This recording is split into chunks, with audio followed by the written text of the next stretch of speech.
all that organic matter in the sludge. Yeah, exactly.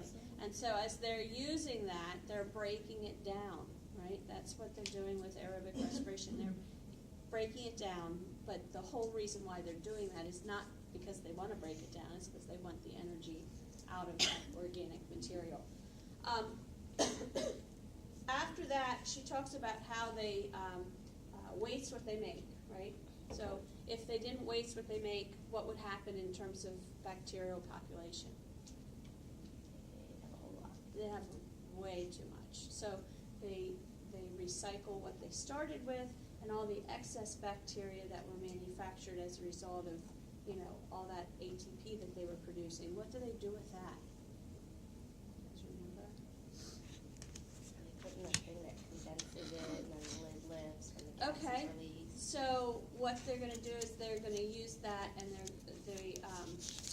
well, there's a couple things that they're going to do. So they so they take some of the waste material with the microbes, and they add it to that big thing, and they convert solids into gases, right? If you remember, they said that the lid on that comes off. That's using anaerobic respiration, okay? So it's a totally different kind of respiration. And then what did they say they do with all the leftover dead bacteria? Gets spread on farms. It gets spread on farms as fertilizer. So, it's a pretty, a pretty good process in terms of, cleaning up the water, getting rid of the waste, and also using leftovers as fertilizer. Okay? So make sure you watch it because my clicker's not here. It's going to drive me nuts. All right. What process results in the largest amount of ATP? D. D. How about the smallest amount? A. And how much would that be? 2. How many is aerobic respiration? 36. 38. 36 to 38, depending on whether it's eukaryotic or prokaryotic. Which makes more? The prokaryotic. The prokaryotic, right. How about anaerobic respiration? It can vary. It can vary anywhere between 2 and right, between 2 and 36, right. What's the difference between anaerobic respiration and aerobic respiration? the oxygen. The oxygen, right. In aerobic respiration, oxygen is the final electron acceptor. In anaerobic respiration, it's some other, CO2. right. It's probably things like sulfur compounds and nitrogen compounds. Okay? All right. What are the two main types of fermentation, by the way? Alcohol Alcohol fermentation and lactic acid. lactic acid fermentation. There's two types of lactic acid fermentation. Homolactic and heterolactic. So make sure you go over all of this. All right, so we're going to move on and talk about the nitrogen cycle. Do you want this down or Down.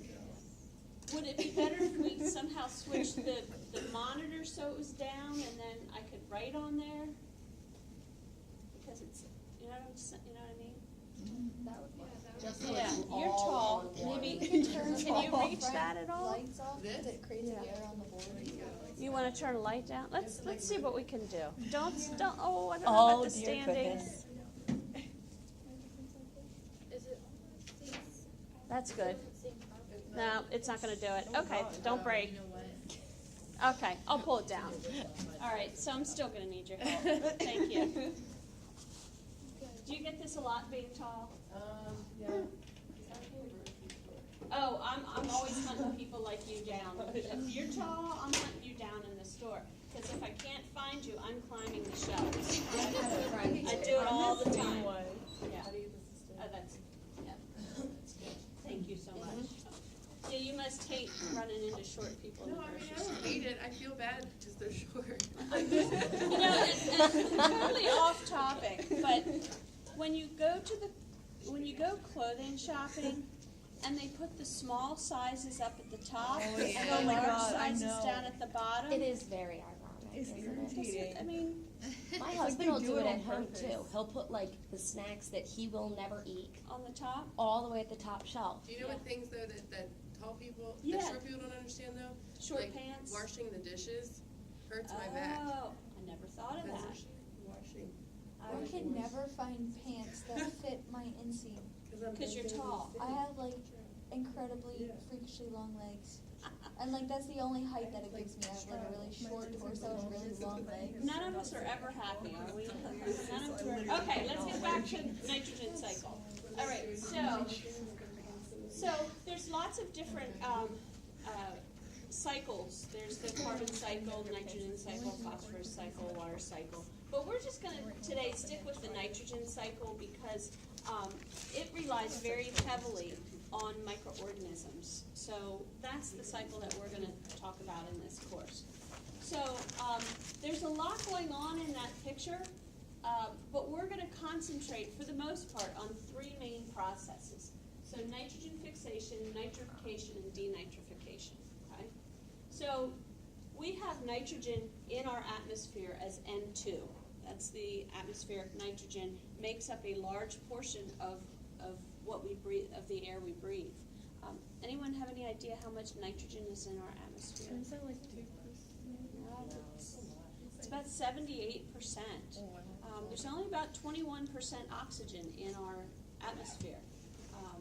So we have a lot of nitrogen, but we don't need it because we can't use it in that form.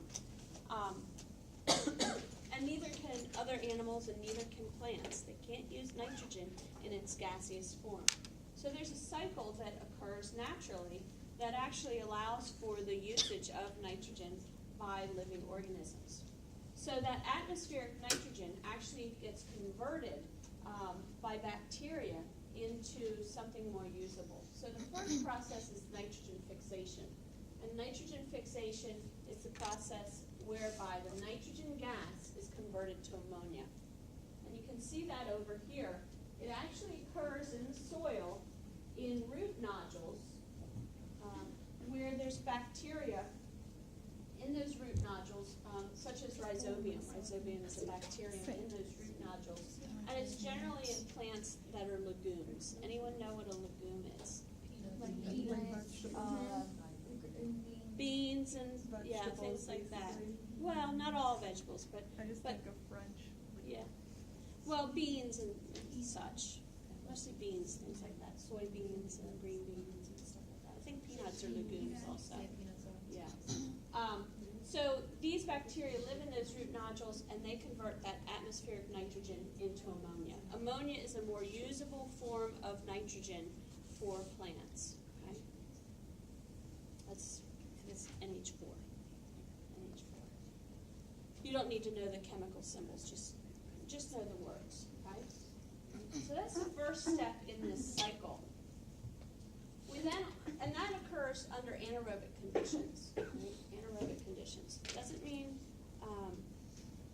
doesn't mean that it's necessarily anaerobic respiration, but it is a metabolic process that occurs without oxygen.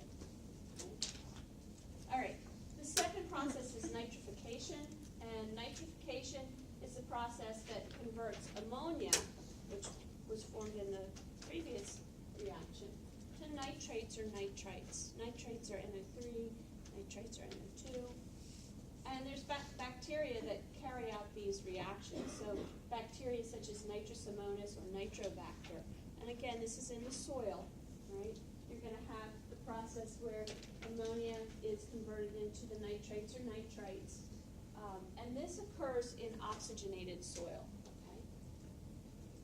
How is that possible What? to add oxygen and Oh, eliminate there's- hydrogen? What do you mean? Like to change the chemical composition? Of what? Like NH4. What causes that? Causes Like the chemical composition to change? from ammonia to the nitrates. There's the bacteria have enzymes that catalyze the chemical reaction. Yeah. Yeah. Yep. So, and the bacteria are going to benefit in some way, shape, or form. Somehow they benefit from this reaction. They're not going to just, out of the kindness of their, non-existent hearts, convert, nitrogen into ammonia and ammonia into nitrates and nitrites. They're benefiting in some way, shape, or form from it. Okay? Yeah. Did you say under what oxygen soil. Oxygenated soil, so soil that has oxygen in it, right? As opposed to, when we talk about denitrification and nitrogen fixation, it's in deoxygenated soil, right? All right, so that's nitrification. Nitrates and nitrites are actually the most usable form of nitrogen for plants, right? So this is a really good process. And then we have denitrification, and denitrification is going to be the process that takes those nitrates and nitrates and returns the nitrogen into nitrogen gas so that it can return into the atmosphere and complete the cycle. So it's a good thing because it completes the cycle. If we didn't have something to complete the cycle, we would end up with, a vast store of nitrogen in the soil and it needs to be in the atmosphere, right? So we want to have that cycle. So there's bacteria such as Pseudomonas that carries out this process of denitrification, converting the nitrates and nitrites back into nitrogen gas so that it returns to the atmosphere. This occurs in soil that's lacking in oxygen. It's usually like soggy, stagnant kind of soil, kind of stinky soil usually happens. And usually it's soil that's not really good for planting, which makes sense because all the nitrogen is being removed from that soil. So that's going to be denitrification. So it's a good process in some aspects because it continues the cycle, but it also makes the soil very poor for planting. Okay? Now there's other stuff that's going on in here too. These are the three main processes. These are the ones that rely very heavily on microbes. But there's other things going on as well. So for example, when plants and animals die, they start to decompose, and the nitrogen from within the animal makes its way into the soil, right? That could be in many different forms, right?